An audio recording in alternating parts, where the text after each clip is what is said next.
passing because we are in the middle of an energy and electricity crisis in this nation at the moment, and we desperately need more generation, as we are seeing confirmation in the budget last night that Treasury, who are pretty conservative on most things, are suggesting that over the next 2 years electricity prices in this country are going to increase by more than 50%, which is just a devastating revelation for families and small businesses in my electorate across this country. And I really am still coming to terms with how seriously that is going to impact people, what businesses will not be able to survive with a 50% increase in their power bill, and there will be tens of thousands of businesses that just could not possibly.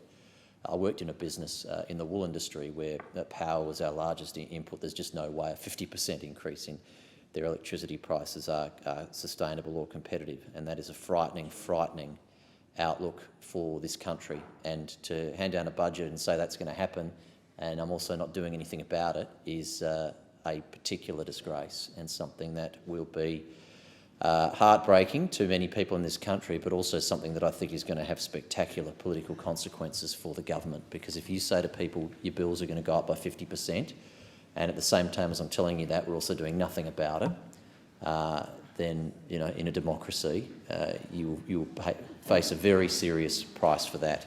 And I'm not happy about that. I don't delight in that. None of us in this place want to see that kind of pain meted out against the people of our country. Whether or not it's got political consequences is irrelevant to the people that have got to get that bill. And there'll be families that cancel holidays when they get their next power bill, and there'll be some where one of the members of that family comes home and says, I've lost my job because the business I work at has to cut back because they can't meet that increase in their costs. And that is a heartbreaking future for people that is upon them. And I really am very, very moved and upset about that news last night.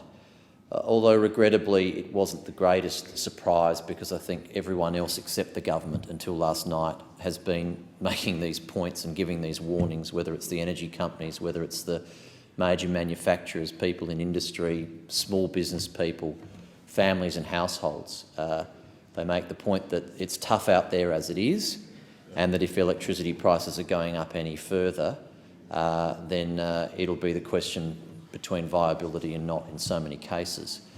But more than 50% increase is sort of a real kick in the guts